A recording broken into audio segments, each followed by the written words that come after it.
Hey friends, what's up? Philip here with Points of Philip, and I'm here because, well, I'm really kind of having to reevaluate my wallet, and I'm thinking about canceling another card. And so we're going to talk about the Discover It card and why I might be thinking about getting rid of it. But before we do get into all of that, I want to ask you guys to like and subscribe. Doing that helps me and YouTube know that what I'm doing is helpful for people like you. And of course, then that means that more and more people are actually able to watch the content, something I really appreciate. So thank you so much for that, and let's get into the Discover It and why I'm going to get rid of it. So this Discover It here is a cashback card. So it's one of those rotating category cashback cards where you can earn 5% cash back up to a cap, and so that's per quarter, so $1,500 per quarter, and but it changes each quarter, and so it can be a really solid card to get, but then it also earns 1% cash back on every other purchase. Except for the first year. So the first year is kind of a big deal. And so they actually have what they call a cashback match. And that's essentially Discover's way of doing a sign-up bonus. And so this particular card, if you for the first year that you actually hold the card, it earns 10% cash back in your rotating categories, and then 2% cash back in every other purchase. Now, how that comes to you is in the form of you get half of it up front, and then half of it at the end of the year. And so you can get kind of a couple $100s towards the end of the year just in cash back, depending on how well you utilized those categories. And so that's kind of a huge deal. And that's actually kind of one of the reasons why I'm considering getting rid of this card. So this card has no annual fee, so it's not hurting me to keep it open, but Discover has some weird rules and some weird opportunities that might be going away soon. So I do want to make sure that I'm actually able to kind of capitalize on those benefits. And so this card here, no annual fee, but they do have, usually they have 0% APR on balance transfers and on purchases.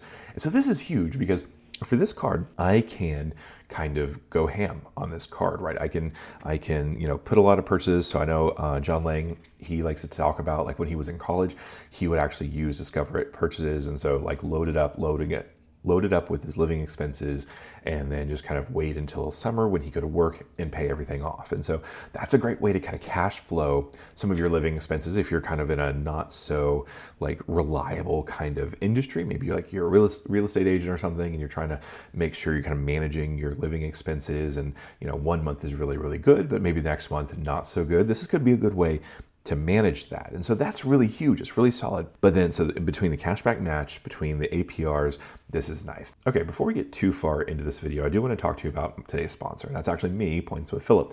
You can see it right up there. So for those of you that don't know, I offer a weekly newsletter, and if you would like to sign up for that, there's a link in the description below. But more importantly, what I do with that newsletter is I keep you up to date with the latest information on credit cards, news and miles, and things like that. So the news, how you can earn more points, things like that, go in that newsletter, and it comes out every Friday morning. But I also make sure to put in all of the best bank offers that I think are worth your consideration, and I kind of list those in there and then kind of put that in there too. So you have a lot of value, I think, just this once a week for that newsletter. And so please sign up for that. But also I do offer some credit card consultations. So if you're someone who needs a little bit more hands-on kind of expertise on where you should go next with your credit card journey, kind of what you should be considering, let me know. I do have there's a link in the description below where I do have access to my credit card consultations on my website. You can go ahead and make a booking there, and we can get something set up where we can actually kind of help you figure out where your wallet needs to be. All right, so now that that's all out of the way, let's get back into the video. Now, my wife and I, we currently have two Discover cards. We have the Discover It card, and we have the Discover It Miles card, which I actually got last year to put on, to put some of our fence on. And so that one here, it also has a cashback match so it earns 1.5% cash back on everything. And then you get another 1.5% cash back in the end of the first year. So 3% cash back on everything card. That's a solid card. But it also had the APR bonus. And so that's kind of what we're doing. But Discover has some weird rules. And so you can only have 2 Discover credit cards open at any given time. And you also can't open another Discover card if you have already opened up a Discover card in the last year. And so basically, as of last week, I have cleared where I do have 2 credit cards with Discover card right now.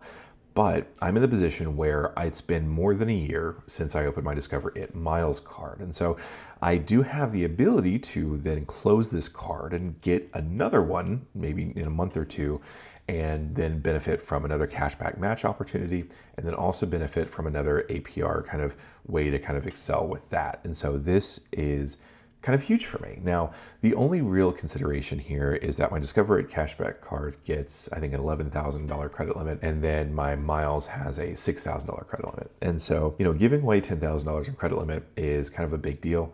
And so what I'm thinking about doing is just calling them up, seeing if I can transfer some of that balance. But Discover is kind of weird, but I still think it's worth doing, just because my overall open credit limit is high enough that $10,000 would make an impact, but it wouldn't really make that much of a difference, at least in terms of my actual real world credit utilization. And so that's just kind of basically my top considerations. Now, the other consideration for this card is I've had my Discover It open for about 2.5 years now. And so, it's definitely not my oldest card by far, but it's to the point where it's having that on my record can be helpful. And so continuing to age that account out can be helpful for that metric as well.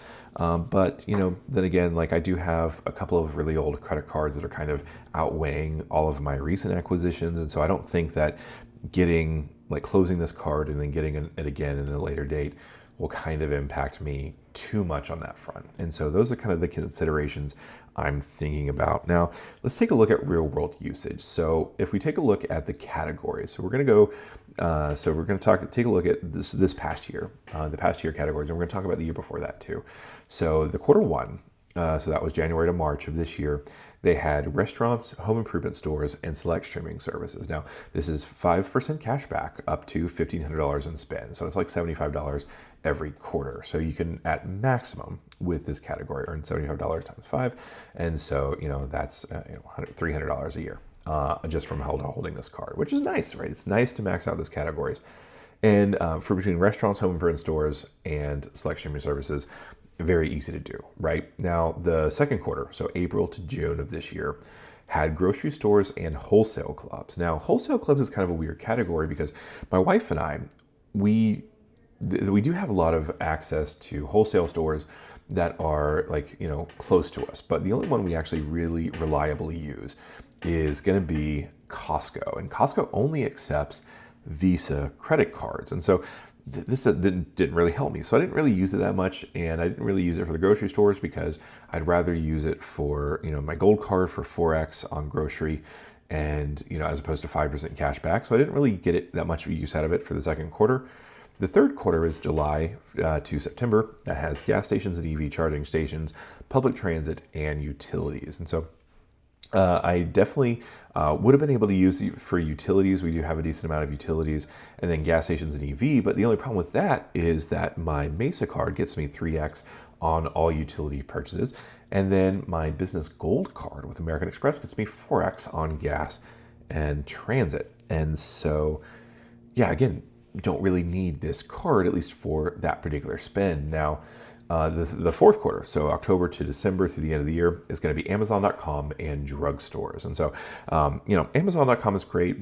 My only problem is that I have the Amazon Prime Visa credit card. And so what this means is, I'm not going to use my Discover It card because I already have my Prime Visa card, and that kind of it syncs up. It's my default payment for my account. It's my default payment for my wife's account, and so all of our Amazon purchases go into that, and so we earn a decent amount just through that. And so, honestly, only one, maybe two, only one quarter this year actually made sense for me to actually spend it on. And so, let's take a look at the last year though. So 2004, let's take a look at January to March.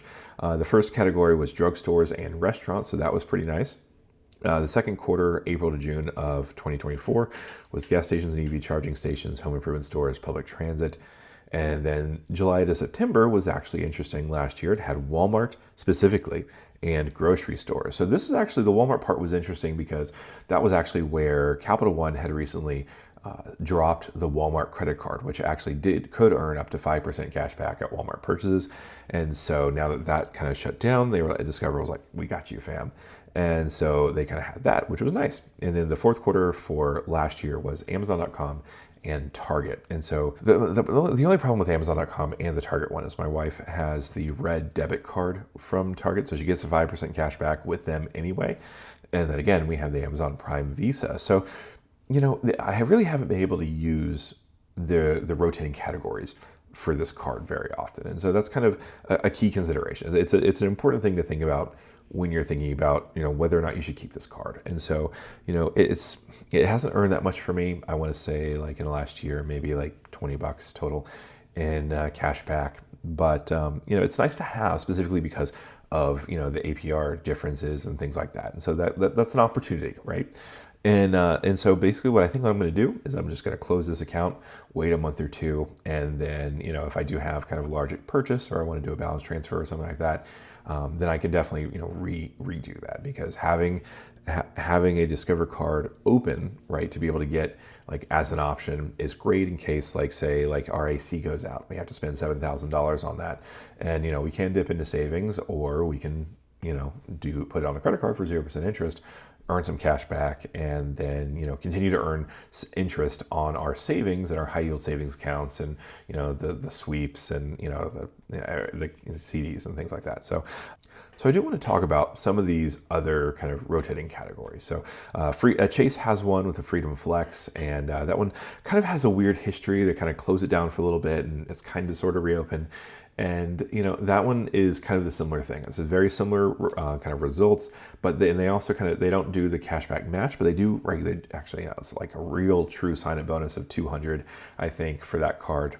And then they also have the City Custom Cash as well, and that earns 5% cash back, but on a category that you choose, and it kind of depends on what you actually spend on for that month. And so it's actually broken down in a month and not specifically in a quarter.